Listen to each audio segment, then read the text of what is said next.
মানুষের বিভিন্ন অস্থিসমূহ কীভাবে পর্যবেক্ষণ করবে এবং কীভাবে সহজে আঁকবে সেই নিয়ে থাকছে আজকের এই ভিডিওটি।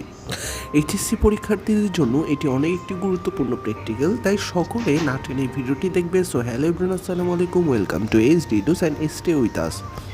সো এখানে প্রথমত হিউমেরাস থাকছে। হিউমেরাসে মস্তক, বিভিন্ন যে শনাক্ত রয়েছে সেগুলো শনাক্ত করে দেন শনাক্তকারী বৈশিষ্ট্যগুলো লিখতে হবে। একটা জিনিস আমরা সবগুলোতে দেখতে পাই, প্রথম তিনটাতেই কিন্তু মস্তক রয়েছে, ঠিক আছে। তারপর তোমরা যে বিষয়গুলো দেখবে, রেডিয়াস আলনার ক্ষেত্রেও সেমভাবে শনাক্ত করে শনাক্তকারী বৈশিষ্ট্যগুলো নিচে লিখে ফেলবে। রেডিয়াস আলনার ক্ষেত্রেও মস্তক রয়েছে, রেডিয়াস রয়েছে, আলনা রয়েছে, স্টাইলয়েড রয়েছে, ট্রক্লিয়ার নচ রয়েছে। এগুলো তোমরা শনাক্ত করে দেন তোমরা শনাক্তকারী বৈশিষ্ট্যগুলো এভাবে সুন্দর করে লিখে ফেলবে। অনেক সময় দেখা যায় তোমরা এই চারটা অস্থির জন্য চারটি আলাদা পেজ নাও, আসলে এই চারটি একই পেজে তোমরা সুন্দরভাবে চাইলে এভাবে করে ফেলতে পারো।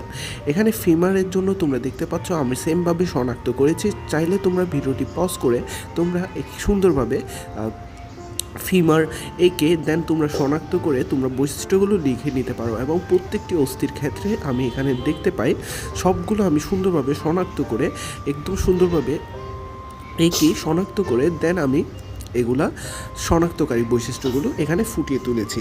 এবং পরবর্তীতে দেখা যায় টিবিয়া ফিবুলার ক্ষেত্রেও আমি সেমভাবে এখানে শনাক্তকারী বৈশিষ্ট্যগুলো রেখেছি। তোমরা যারা এই প্র্যাকটিক্যালসগুলো নেই তারা পজ করে দেখে নিতে পারো। সো আজকের ভিডিওটি এই পর্যন্ত। সবাইকে আসসালামু আলাইকুম ওয়া রাহমাতুল্লাহি ওয়া বারাকাতুহু।